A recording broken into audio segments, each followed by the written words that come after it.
Éxodo capítulo 2, versículo 23, dice la palabra: aconteció que después de muchos días murió el rey de Egipto, y los hijos de Israel gemían a causa de la servidumbre y clamaron, y subió a Dios el clamor de ellos con motivo de su servidumbre.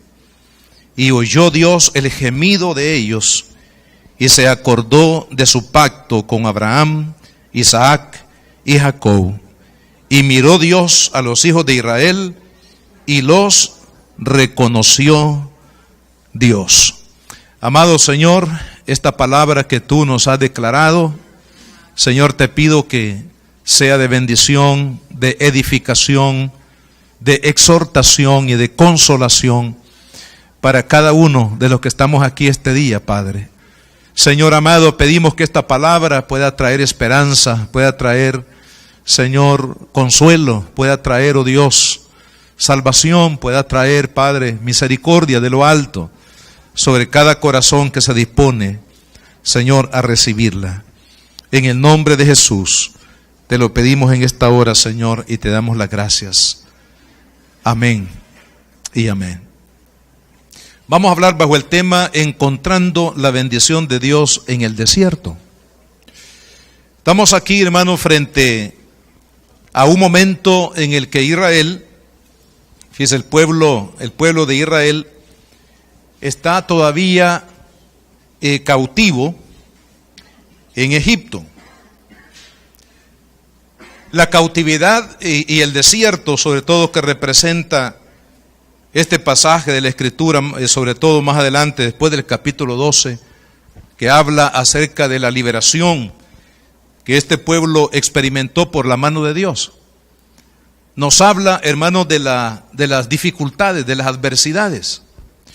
Creo que uno de las estrategias, diríamos, del enemigo, de Satanás, hermanos, para coartar, para debilitar, para imposibilitar que usted y yo podamos vivir vidas felices, vidas plenas, vidas, hermanos, en las cuales nosotros podamos sentirnos realizados en nuestra vida, es precisamente las situaciones adversas. Creo que no hay ninguna persona en el mundo que no esté, hermano, frente a alguna amenaza, alguna situación que trate de robarle el gozo, robarle la paz, robarle la bendición que Dios tiene para su vida. Pero aquellos que hemos de recibir la bendición de Dios, hermanos, tenemos que también creer y hacer la parte que a nosotros nos corresponde, para que aún en medio de la dificultad más oscura, de la situación más difícil que nos toque enfrentar en la vida, usted y yo podamos saber que aún en el desierto la bendición de Dios puede ser derramada sobre nuestra vida. Y aquí en este pasaje de la Escritura, hermanos, están, diríamos, la preparación del pueblo, del corazón del pueblo, para posteriormente ver la mano de Dios liberándoles y trayendo su bendición en medio de la condición en la que ellos se encontraban. Y hay algunos principios que creo que también nosotros podemos, hermanos, aplicarlos a nuestra vida, para que también nosotros podamos recibir la bendición de Dios, no importa cuáles sean las circunstancias que usted esté pasando en este momento en su vida. En primer lugar, hermanos, quiero decir que usted y yo vamos a obtener la bendición de Dios cuando estemos convencidos que Egipto no es el lugar para usted ni para mí. Tenemos que estar convencidos de que Egipto, que representa, hermanos, la esclavitud del pecado, no es el lugar donde usted y yo tenemos que echar raíces. No es el lugar donde usted y yo tenemos que permanecer. Tenemos que renunciar, tenemos que sentirnos, perdón la palabra que voy a usar porque está también en la Escritura, tenemos que sentirnos hastiados del pecado, hastiados de una vida hermanos, sin propósito, una vida vacía, una vida sin Dios, una vida en la cual realmente los deleites son temporales, son pasajeros. Y eso es lo que sucedió con Israel en Egipto, porque ellos se habían acostumbrado tanto, hermanos, a la vida, digamos, en Egipto. Me imagino que ya para ellos era muy familiar la manera como Egipto, diríamos, vivía. Tenían sus dioses, tenían su adoración a sus dioses, tenían, hermanos, una conducta que estaba dirigida más que todo al trabajo. Estaban empeñados 100% en el trabajo, distraídos de la presencia de Dios a través de la idolatría que reinaba en ese pueblo. Y hay muchas cosas también que en nuestro contexto, hermanos, a veces atrapan nuestro corazón y nos sentimos bien. Hay personas que se sienten bien en el pecado. ¿Por qué? Porque claro, el pecado trae un placer. El pecado trae placer, ¿verdad? Cualquier tipo de pecado, hermanos, trae placer. El placer sexual, el placer de la comida, el placer de la fama, del poder, de la gloria de este mundo. De alguna manera, hermanos, la persona se siente gratificante el pecado o las conductas que no son agradables a Dios, y por eso es que no quiere soltarlo. Quiere permanecer ahí, porque de alguna manera es como, diríamos, como un vicio. Un vicio, se sabe que ese narcótico o cualquier tipo de elemento que mantenga cautivo a una persona en un vicio, se sabe que eso, hermano, va a afectar la vida, va a afectar no solamente la salud de la persona, sino también las relaciones interpersonales de su familia y de otras áreas. Sin embargo, la persona siente gratificante de alguna manera practicarlo, ya sea esto drogas, alcoholismo, inmoralidad sexual o cualquier otro, diríamos, otro pecado en la vida. Y así, hermanos, de esa manera, el enemigo mantiene cautivo el corazón del hombre. Está sembrando para la muerte, pero el hombre no quiere soltar ese pecado. No está hastiado del pecado. Y Dios quiere que nosotros reconozcamos que no es ahí el lugar donde tenemos que estar.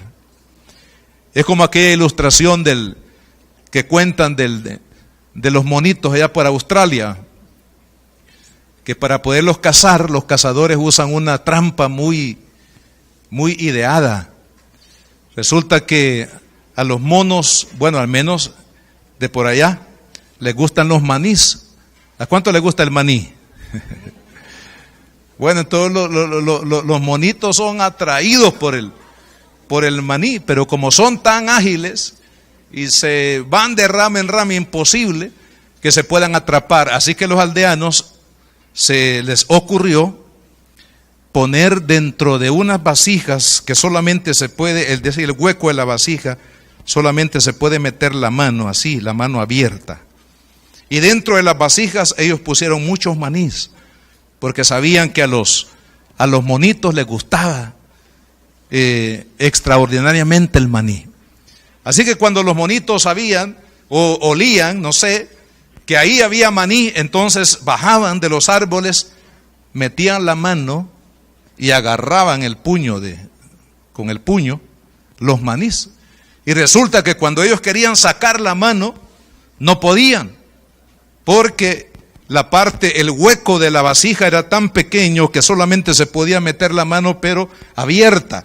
Pero como ellos no querían soltar los manís, ahí estaban luchando con la vasija, y era el momento cuando los aldeanos llegaban y los cazaban, hermano. ¿Sabe que esto es una ilustración? Porque los monos no querían soltar los manís, hermano. Perdieron la vida, los esclavizaron, los llevaron. Y de esa manera también creo que muchas veces, hermanos, en la vida nosotros queremos ser libres, queremos tener gozo, queremos tener paz, queremos tener bendición de Dios, pero no queremos soltar el maní. No queremos soltar aquello, hermanos, que desagrada a Dios, el pecado queremos permanecer ahí, queremos que Dios nos bendiga, pero le decimos: Señor, si me has de bendecir, bendíceme así como estoy. Pero Dios nos dice: si sueltas el maní, yo te voy a bendecir. Si sueltas el pecado, si sueltas lo que no está de acuerdo a mi propósito, entonces yo te voy a bendecir. Israel, hermanos, tenía que reconocer que la esclavitud en Egipto no era el lugar que Dios tenía para ellos, para que ellos fueran liberados y obtuvieran la bendición plena de conocer a Dios y de todas las bondades de Dios sobre su vida. Ellos tenían que, hermanos, sentirse completamente hastiados del pecado o de la vida de Egipto. Dice que interesante, en el capítulo 1 de Éxodo, el versículo 11, dice: entonces pusieron sobre ellos comisarios de tributos que los molestasen con sus cargas. Edificaron para Faraón las ciudades de almacenaje, Pitón y Ramesés. Pero cuanto más los oprimían, tanto más se multiplicaban y crecían, de manera que los egipcios temían a los hijos de Israel, y los egipcios hicieron servir a los hijos de Israel, como dice, con dureza. O sea, era una vida, hermanos, de esclavitud. Pero la pregunta es: ¿por qué Dios, hermanos, permitió que este pueblo llegara a una esclavitud tan extrema? ¿Sabe por qué? Porque este pueblo se había acomodado en Egipto. Amado hermano, Dios se anticipa. Dios quiere la salvación de nuestra alma. Dios quiere que usted y yo, hermanos, seamos salvos. Dios quiere que usted y yo, cuando muramos en esta vida, más allá de la muerte, hermanos, estemos con Él en su gloria. Él está pensando más allá de lo que usted y yo estamos pensando. Él está viendo más allá de lo que usted y yo podemos ver. Y Dios nos dice: hijo, si tú quieres la bendición, tienes que reconocer que la tierra en la que estás no es el lugar que yo tengo para ti. Tienes que renunciar a ello. Y esto es lo que pasó con Israel. Hasta que llegó, hermanos, digamos, la situación a apretar de tal manera al pueblo que ya no soportaban la esclavitud. ¿Qué fue lo que hicieron? Clamaron a Dios y dijeron: Señor, ya no aguantamos, ya no soportamos esta vida, ya no soportamos esta esclavitud. Señor, renunciamos a esta comodidad, renunciamos a habitar en este lugar. Señor, ayúdanos. Y ese es el punto, hermanos, donde Dios quiere que nosotros podamos llegar a reconocer que fuera de Cristo, hermanos, hay derrota, que fuera de Cristo hay fracaso, que fuera de Cristo no hay vida. La Biblia dice, Juan 10:10, dice que el ladrón viene para robar, para matar y para destruir. Estamos hablando aquí, hermanos, del diablo, de Satanás. Mas dice: mas el Hijo de Dios ha venido para darnos vida y vida en abundancia. ¿Qué es lo que queremos? El robo, el pillaje, la destrucción, hermanos, que trae Satanás a nuestra vida, o queremos la vida de Dios. Si usted y yo queremos la vida de Dios, tenemos que estar hastiados del pecado, hermano. La persona que ama el pecado, ahí se va a morir, hermano. Porque la Biblia dice que la paga del pecado es muerte. Si el Hijo os libertare, seréis verdaderamente libres, y conoceréis la verdad, y la verdad os hará libres. Y la verdad es Cristo, la verdad es su palabra, la verdad es su voluntad, hermanos, que ha sido revelada para cada uno de nosotros. Pero es necesario que el hombre esté completamente ya, hermanos, cansado, hastiado del pecado. Usted recuerda al hijo pródigo. El hijo pródigo, Lucas capítulo 15, se fue por la vida, hermanos, haciendo y deshaciendo cuando había dinero. Pero terminado el dinero, este jovencito terminó anhelando, deseando. No dice que comió, pero dice la Biblia que deseaba comerse las algarrobas que los campesinos ahí de la comarca le daban a los cerdos. En otras palabras, quería comerse. Tanta era la necesidad, hermano, que quería comer la comida de los cerdos. ¿Qué era? No sabemos. Pero usted se puede imaginar. Y no estamos hablando de esos cerdos de granja, hermano, que les dan, que ya se alimentan mejor que los hombres, ¿ve? sino que estamos hablando de aquellos tiempos, aquellos lugares. Dice, anhelaba, deseaba comer. Y hasta que él se dio cuenta, dice la palabra, cuando él volvió en sí. Yo oro para que Dios nos haga volver en sí. Oro para que el mundo, hermanos, vuelva en sí y se dé cuenta, hermanos, que la tierra de esclavitud, la tierra de pecado, la persona que ama el pecado, que quiere estar ahí en el pecado, que quiere robar, que quiere matar, que quiere destruir, porque eso de alguna manera trae alguna gratificación maligna a su corazón, hermano. Mientras esté ahí, Dios no lo va a bendecir. La salvación no se va a efectuar. La gracia de Dios no se va a manifestar. ¿Sabe cuándo se va a manifestar?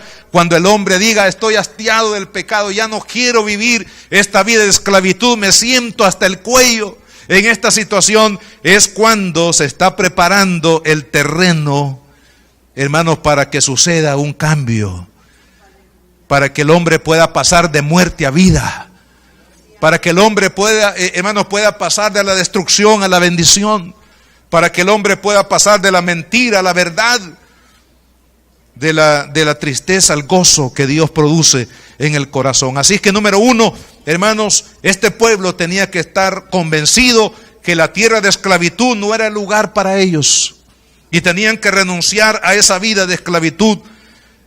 En segundo lugar, fíjese, el clamor a Dios. Parecería que esta situación que vivía Israel, según lo que hemos leído aquí en los versículos 2, 23, dice la Escritura que cuando murió el faraón que los oprimía, dice, subió a causa de la servidumbre, Israel gemía a causa de la servidumbre y clamaron.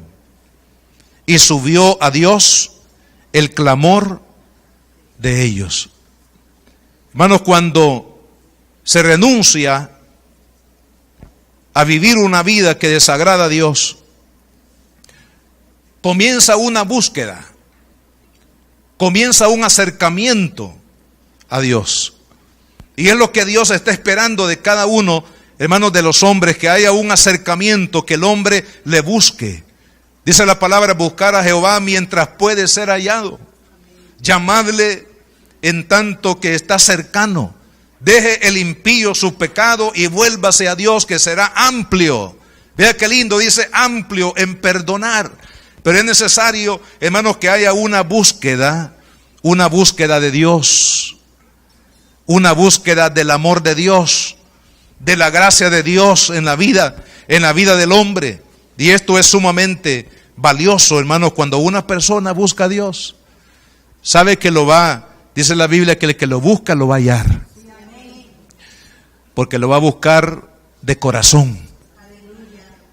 ¿Y cuándo es que se busca a Dios de corazón? Cuando hay necesidad, hermano.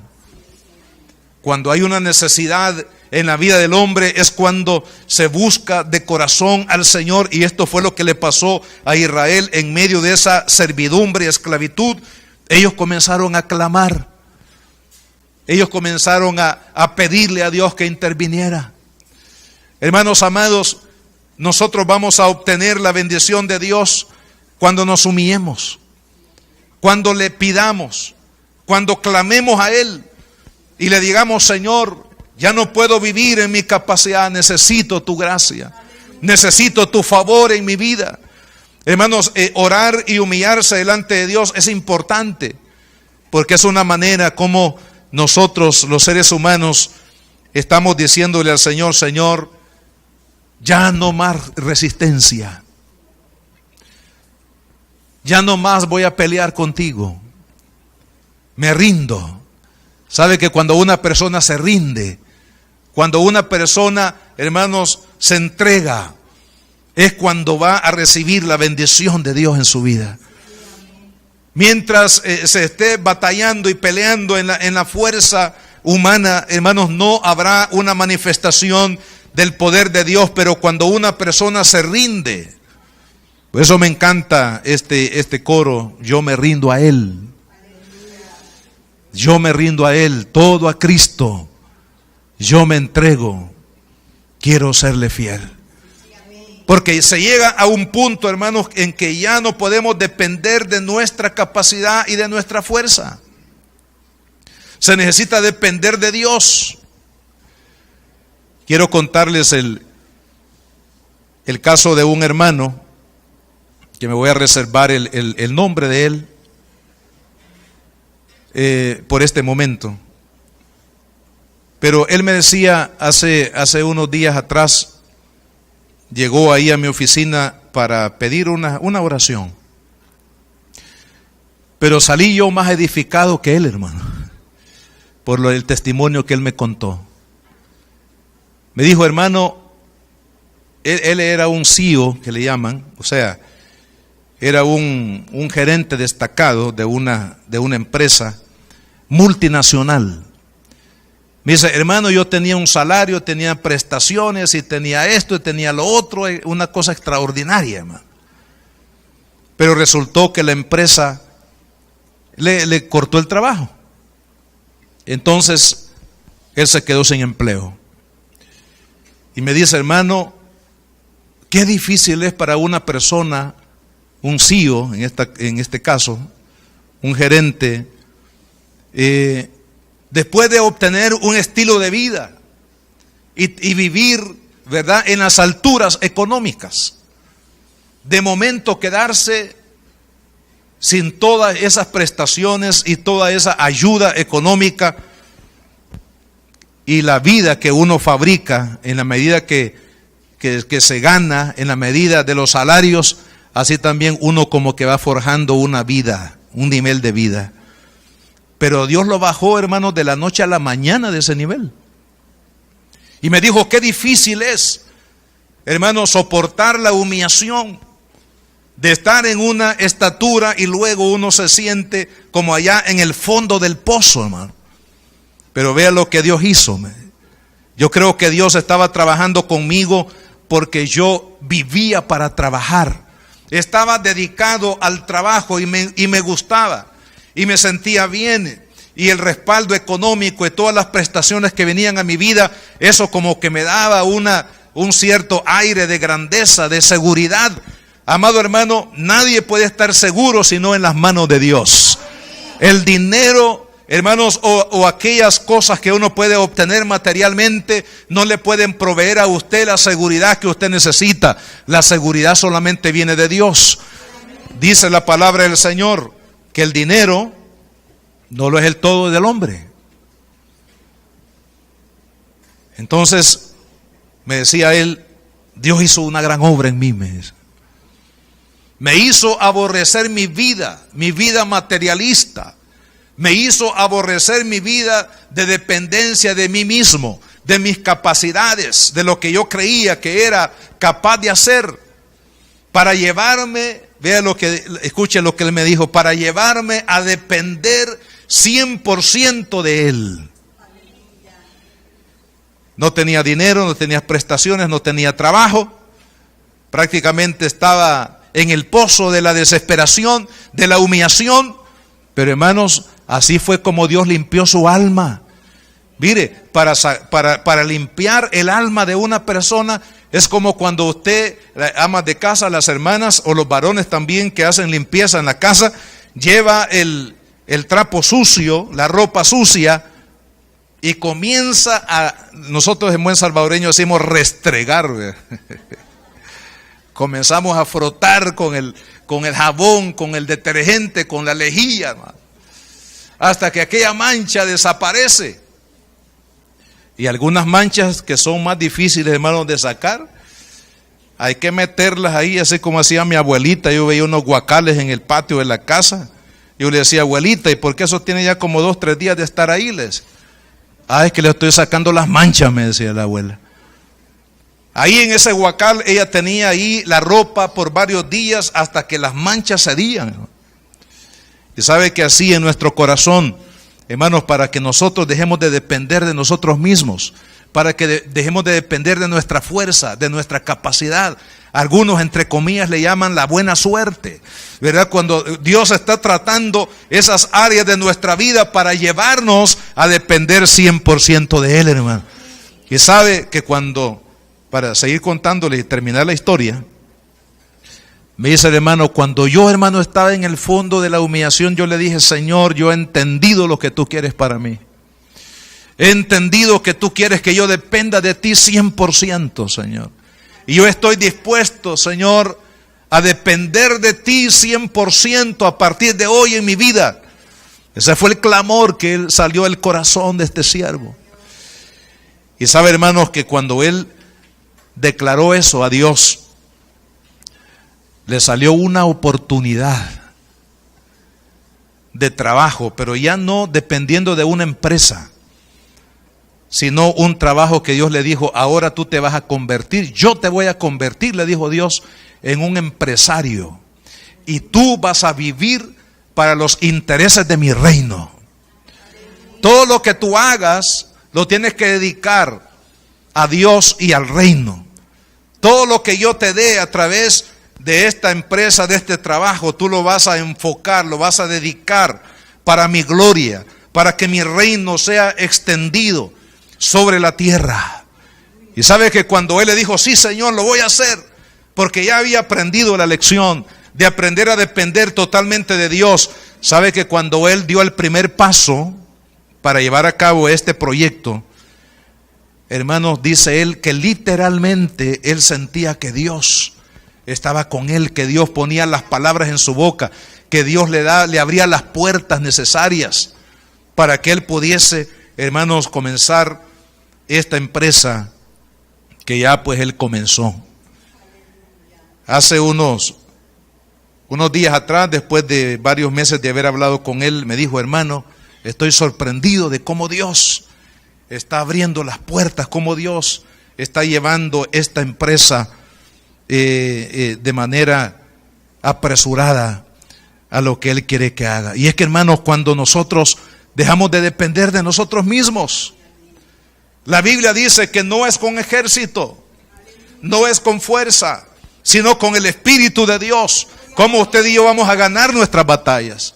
Pero Dios tiene, hermanos, que llevarnos a ese punto, como llevó a Israel a ese punto, hermanos, de renunciar a sí mismo, de renunciar a esa vida que ellos habían ya entregado en lo común para ellos, para que ellos pudieran clamar a Dios. Hermanos, desde lo más profundo del corazón, cuando nosotros clamamos a Dios en medio de una angustia, Dios se va a manifestar de manera poderosa. Dice la Escritura, vaya conmigo al libro de Jeremías, esta profecía maravillosa de Jeremías en el capítulo 20. Jeremías, hermanos, estaba por claudicar. ¿Y sabe por qué estaba por claudicar? Porque él esperaba el reconocimiento de las personas. Cuando Dios le dijo, predica mi palabra a este pueblo es de dura cerviz, tienen una frente de pedernal, no te van a oír. Entonces Dios ya le había anticipado que este pueblo, hermanos, que estaba en apostasía, iba a ser difícil y no iban a aceptar el mensaje de Dios a través del profeta. Dios ya se lo había anticipado. Pero sabe, cuando él comenzó a predicar y la gente era tan dura y lejos de aceptar el mensaje de Dios a través de Jeremías, lo que ellos hacían era amenazarlo, rechazarlo. Entonces, cuando él vio ese rechazo de la gente, hermanos, él se sintió deprimido. Pero Dios ya se lo había dicho. Dios le dijo, no van a aceptar tu mensaje, van a rechazar tu mensaje, pero tú sigue predicando, tú sigue hablándole a este pueblo. Hermanos, pero cuando nosotros dejamos de mirar a Dios y comenzamos a depender, en este caso, de nuestros sentimientos, porque claro, si usted le da un mensaje a alguien y esta persona le dice, yo no quiero nada, no me hables, no quiero nada de lo que tú digas, y usted se siente rechazado y es más, lo amenaza y le dice, si me vuelves a hablar, te voy a tirar la puerta en la cara, o ya no vas a ser mi amigo, o vas a perder tu empleo. Vienen las amenazas, pero ya Dios lo dijo. Dios dijo, predica mi palabra, ya sea en la tierra dura o en la tierra que está preparada para dar fruto. Pero tú tienes que sembrar en todo tiempo, y aún más dijo Pablo a Timoteo, a tiempo y fuera de tiempo, redarguye, reprende, exhorta con toda doctrina. Es decir, con la predicación de la palabra de Dios. Usted y yo ya sabemos, hermanos, que habrá una oposición, pero cuando usted se sienta rechazado, por favor, usted no se vaya a deprimir. No vaya a decir, oren por mí, estoy deprimido porque no, la gente me rechazó, me dijo que no. Recomiéndeme a algún buen psicólogo donde yo pueda ir, porque Dios ya se lo dijo. Pero como Jeremías estaba confiando en sus sentimientos, cuando él vio el rechazo del pueblo, vea lo que pasó. Vamos a leer algunos versículos de este pasaje que les he narrado así a grosso modo. Versículo 7 dice: me sedujiste, oh Jehová, y fui seducido. Más fuerte fuiste que yo y me venciste. Cada día he sido escarnecido, cada cual se burla de mí. Porque cuantas veces hablo y doy voces, grito, violencia y destrucción, porque la palabra de Jehová me ha sido para afrenta y escarnio cada día. O sea, si usted lee el capítulo 1, que lo voy a dejar de tarea, Dios ya le había dicho, van a rechazar tu mensaje, pero tú sigues predicando la palabra. Pero ahora cuando él, hermanos, está confiando en sus sentimientos, se siente fracasado. Pero vea lo que dice el versículo 9, y dije, no me acordaré más de él. O sea, estaba renunciando a Dios, ni hablaré más en su nombre. Estaba renunciando al llamado, al ministerio que Dios lo había llamado. Pero ¿qué pasó? Dice, no obstante, ¿a qué? A que él quería renunciar a Dios y quería renunciar, hermanos, al llamado, al ministerio que Dios le había entregado. Dice, no obstante, había en mi corazón. ¿Qué es lo que había en su corazón? Dice, un fuego ardiente metido en mis huesos. Traté de sufrirlo y no pude. ¿Sabe qué fuego era ese? El fuego del Espíritu de Dios. El fuego de Dios que estaba ahí metido, hermanos, hasta los tuétanos, diciéndole, no renuncias, no confíes en ti mismo, no confíes en tus sentimientos, no confíes en la opinión de la gente, no confíes en aquellos que están alrededor tuyo, confía en mi palabra, confía en mí. Si yo te mandé a predicar es porque Dios, amado hermano, dice la Escritura, que la palabra de Dios nunca regresará vacía a Dios, sino que esa palabra que Dios suelta, hermano, llevará fruto. Me decía hoy un hermano, después de la prédica, me decía, hermano, mire, él es extranjero, es creo, Venezuela. Hace 2 años, hermano, yo vine a este país por una situación crítica. Y he estado aquí 2 años. Y estoy pasando una situación tan crítica y la predicación, la palabra que usted compartió, me tocó mi corazón. Porque he estado durante este tiempo tan preocupado, tan afligido en mi corazón y no sé qué hacer. No sé cómo vencer este sentimiento que tengo en mi corazón. Este sentimiento diríamos, de depresión, de angustia. Y yo le dije, ¿sabe la única forma cómo nosotros podemos vencer la angustia en el corazón? Es declarando la palabra de Dios, declarando las promesas de Dios para su vida. Cuando esa tristeza, cuando esa angustia venga a su corazón, usted proclame a su alma la palabra eterna de Dios. Proclame las promesas de Dios. La palabra que hoy hemos compartido, usted proclámela. Como dijo David, bendice alma mía Jehová y no olvides ninguno de los beneficios de Dios para mi vida. ¿Sabe, hermanos? Al alma hay que hablarle. A la carne hay que hablarle. Hay que declararle la palabra de Dios, para que usted y yo no andemos por vista, no andemos por lo que nuestros sentidos naturales, hermanos, nos dicen. Usted y yo tenemos que andar por fe, gloria al Señor. Y andar por fe es andar, hermanos, en la palabra de Dios.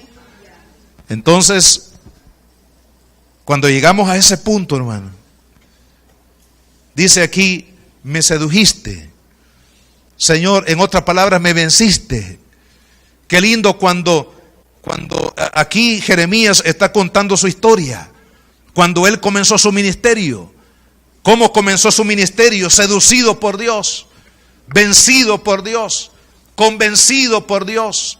Es decir, toda la resistencia de este hombre al llamado de Dios, hermano, llegó al punto cero. Y es ahí donde él estaba preparado para comenzar el ministerio, pero ahora está perdiendo el ministerio porque él ha perdido esa calidad de dependencia total de Dios y está dependiendo de sus sentimientos. Y eso no es posible. Por eso, amado hermano, Dios quiere que nosotros clamemos a Él. Dios nos lleva a un punto, hermanos, de dependencia, de necesidad, para que usted y yo aprendamos a caminar, hermanos, por la gracia divina y no por nuestros recursos. Porque nuestros recursos son tan efímeros, como dijo el proverbista, vanidad de vanidades, todo lo del hombre es vanidad. Y si nosotros confiamos en esa vanidad, hermano, tarde o temprano nos vamos a quedar a la deriva en el mar de este mundo, en los problemas, en las situaciones que hay en el mundo. Tenemos que clamar. Hermano, su respuesta está en Dios. Su salida está en Dios. Los recursos que usted necesita están en Dios. ¿Sabe cuándo es que vamos a ganar las batallas? Cuando estemos de rodillas. Es la manera como los cristianos ganamos las batallas todas, sin excepción alguna. ¿Cómo? Humillados delante de la presencia de Dios y diciéndole al Señor, yo no puedo, pero tú sí puedes. Yo no puedo cambiar esta situación, pero tú sí puedes cambiarla, Señor. Yo no puedo salir por mi propia fuerza, estoy débil. Estoy desanimado, pero Señor, que sea tu mano preciosa la que nos pueda sacar de este horno de prueba, de esta adversidad. Y sabe que cuando el pueblo clamó a Dios, hermanos, con ese nivel de humillación y de dependencia, Dios, dice la palabra, versículo 24, y oyó Dios el gemido de ellos, y se acordó de su pacto con Abraham, Isaac y Jacob. ¿Y cuál era el pacto que Dios tenía con este pueblo? De lo que los iba a llevar a una tierra de la paz, a una tierra de la prosperidad, a una tierra que fluye leche y miel. Nuestra tierra prometida es celestial, es divina, está más allá de la muerte. Es ahí donde usted y yo ahora en esta vida, hermanos, tenemos que aprender a depender de Dios y echar mano, como dijo Cristo, de la vida eterna, de lo que Dios ha preparado para cada uno de nosotros. Pero cuando vino, hermanos, este recuerdo de Dios de que había hecho un pacto con Abraham, que lo llevaría a una tierra de bendición, cuando este pueblo clamó y se humilló delante de Dios. Y para concluir, en tercer lugar, la manera como Dios, hermanos, trajo una respuesta al pueblo fue muy inusual. No importa que no lo entienda. Lo importante es que vea el poder de Dios obrando en su vida, bendiciéndolo. ¿Por qué, hermanos? Porque la respuesta de Dios siempre es inusual. Dios levantó a un pueblo, como dijo Moisés en Deuteronomio al pueblo de Israel. Le dijo, Dios te ha escogido por misericordia y por gracia. No es porque tú seas un pueblo fuerte, no es porque tú seas el mejor pueblo del mundo, sino que Dios te escogió por misericordia y por gracia. La palabra de Dios dice, hermanos, que lo vil de este mundo Dios ha elegido, amado hermano, para avergonzar a los sabios. Gloria al Señor. Dios ha escogido lo vil de este mundo, lo que no era, lo que estaba ya destinado a la perdición, hermano amado, como es nuestra vida. Pero Dios nos escogió, hermanos, para usar nuestra vida para impactar el mundo. ¿Cómo es posible que la iglesia, cómo es posible que aquellos pescadores que estaban a la orilla del mar de Galilea no eran personas, hermanos, de la realeza, no eran personas que estaban en el poder de Roma, no eran personas altamente religiosas en su propia nación, pero sabe, Dios los escogió para trastornar el mundo para Cristo, gloria al Señor. Y el evangelio de Cristo ha llegado hasta nuestros días. ¿Sabe por qué? Porque a través de estos hombres descalzos, a través de estos hombres pescadores, a través de esta gente común, como le llamaron algunos, del vulgo, hermanos, pero estos hombres entregados y dependiendo 100% del poder de Dios, fueron levantados para gloria de su nombre, para que el hombre no se gloriara a sí mismo. Dios le dijo, estamos hablando de lo inusual de Dios. Le dijo Dios a Gedeón, 35,000 soldados son muchos para ir a la guerra. Porque si estos soldados ganan la guerra, no le darán la gloria a Dios, sino se darán la gloria a sí mismo. Y hermanos, Dios no comparte su gloria con nadie. Entonces le dijo, no, vamos a depurar a este ejército. Con la primera depuración, los cobardes, los distraídos, hermanos, salieron de la lista y quedaron todavía, creo que 10,000. Y Dios le dijo, todavía es muy grande el ejército para ir a la guerra. Así que vino una segunda depuración. ¿Y sabe cuántos quedaron de los 35,000? Quedaron solamente 300. Y entonces Gedeón se habrá preguntado, ¿cómo se le ocurre a Dios que yo voy a ir a la batalla con 300 soldados y hay 135,000 soldados contrarios a los que yo no podía vencer con estos 300? Y también se le ocurre a Dios, en lo inusual, le dice, mira, estas son las armas que van a usar. Búsquense unas vasijas y unas antorchas. Y estas son las armas con las que van a ir a la guerra. Inusual. Nada que ver, hermano. Contrario a la lógica. Contrario a la inteligencia humana.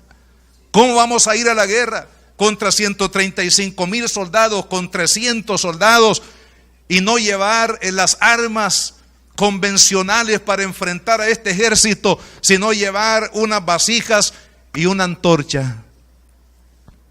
Pero sabe, con estos 300, lo inusual de Dios, con estos 300 hombres que obedecieron a Dios, que se sometieron a Dios, que aprendieron a depender totalmente, 100% de Dios, Dios le dio la victoria a Israel, hermano. Hubo una victoria contundente. Ese día, hermanos, cuando Israel fue a la batalla, Dios le dio una tremenda victoria, pero la victoria no estaba en la inteligencia o en la fuerza del ejército, sino estaba en la misericordia de Dios, en la gracia de Dios. Y es lo que Dios, amado hermano, hará con usted y conmigo cuando nosotros renunciamos al pecado. Ya no. El pecado no es para mí, estoy hastiado. Quiero una vida diferente, quiero una vida de libertad. Cuando usted clama a Dios en su angustia, hermano, Dios va a responder de manera inusual. Dios le va a traer cuervos para que lo alimenten. Dios va a hacer descender maná del cielo para que se alimente. Dios va a traer, hermanos, codornices de allá, de lo lejano, lo va a traer para que usted tenga la provisión. Dios lo va a sanar. Aunque haya un médico que le diga, mira, usted clínicamente ya no tiene remedio, usted ya no tiene ninguna solución a su problema, pero lo inusual de Dios te dice, amado hermano, que Jesús en la cruz del Calvario nos sanó de toda enfermedad, de toda dolencia, de todo aquello, hermanos, que, y cuando usted y yo le creemos a Dios, Y estamos de visita aquí en un lugar, hay tantas historias, y el hermano ahí que nos recibe, contento, nos dice: mire, yo 7 años he visto los mensajes de la iglesia. Bueno, es larga la historia, pero con su rostro, hermano, bañado en lágrimas. Me decía, hermano, uno de los testimonios que me contó, me dice: mire, había un caso de una mujer que estaba desahuciada por los médicos. Tenía ella un cáncer terminal. Y me dice: yo había sido por estos 7 años alimentados por la palabra. Y un día me dijo: que tengamos tiempo, le voy a mostrar la libreta de todo lo que yo escribí, de los mensajes que oía durante 7 años. Entonces yo creí a la palabra de Dios. Y le dije a esta mujer: a pesar de que usted tiene un diagnóstico reservado, que usted ya no tiene esperanza, ya no tiene respuesta de parte de la medicina o de los médicos, quiero decirle que Jesucristo sí puede sanarla. Y él, hermano, se atrevió, digo, un atrevimiento espiritual, se atrevió a orar por esta mujer en el nombre de Jesús y declaró la sanidad por la llaga de Jesucristo sobre el cuerpo de manos de esta mujer. ¿Y sabe lo que sucedió? Llorando efusivamente, me dice: Dios la sanó, me dijo. Porque para Dios no hay nada imposible, nada difícil para Dios. ¿Sabe por qué? Porque la respuesta de Dios es inusual. Si usted está esperando la respuesta por aquí, le va a venir por otro lado. Si usted está esperando, hermanos, que de otra forma Dios le va a responder, Dios lo va a sorprender, gloria a Dios. Y yo pido en esta tarde que Dios lo sorprenda a usted, hermanos, con su misericordia, con su gracia, con sus favores. Oremos al Señor. Padre, en el nombre de Jesús, en esta hora, amado Jesús, tú que eres el Dios eterno, para quien no hay nada difícil, no hay nada imposible, Señor, para ti, oh Dios. Aún en el desierto, la bendición tuya estará. Aún en lo imposible, la bendición tuya estará. Aún en lo que no es, la bendición tuya estará. Señor, gracias, Padre.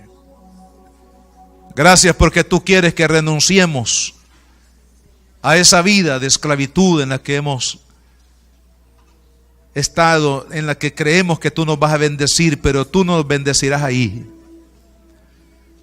Tú nos bendecirás, Señor, cuando renunciemos, cuando estemos hastiados, Señor, de esa vida de esclavitud. Tú nos bendecirás cuando nos humillemos y clamemos y aprendamos a depender 100% de tu gracia, de tu favor, Señor. Tú nos responderás, Señor. Sorprenderás, Padre, así como sorprendiste a la familia de Lázaro, que cuando tú llegaste, Jesús, a visitar a estas hermanas que lloraban, ellas creían que tú llegaste ahí para darles el pésame por la muerte de su hermano, pero tú llegaste ahí para levantarlo, para sacarlo de la tumba. Esa es la manera como tú, Señor, obras, de maneras que nosotros no entendemos, de maneras que no esperamos, Señor, pero aquel que clama, aquel que se humilla, aquel que depende de tu gracia, Padre, oh Señor, tú harás maravillas. Te pido que hagas maravillas esta tarde en la vida de cada uno de los que estamos aquí, Padre, de los que están agobiados, de los que están enfrentando, Señor, adversidades y no saben cómo, Señor, salir de esa situación. Tú tienes la respuesta, Padre. Tú tienes la salida, Señor. Nada hay difícil para ti, Padre. Amados hermanos, Dios está con usted. Con Dios hacemos mayoría. No importa cuáles sean la información que a nuestro alrededor escuchamos. No importa cuáles sean las adversidades que usted esté pasando. Dios le dará la victoria. Dios le dará la salida. Dios mostrará el camino que usted debe de seguir. Si usted depende de Él, Dios lo va a sorprender. Dios va a traer una tremenda manifestación de su poder y de su amor para usted. Confíe en el Señor. Siga adelante. Siga amando a Cristo. Siga obedeciendo su palabra.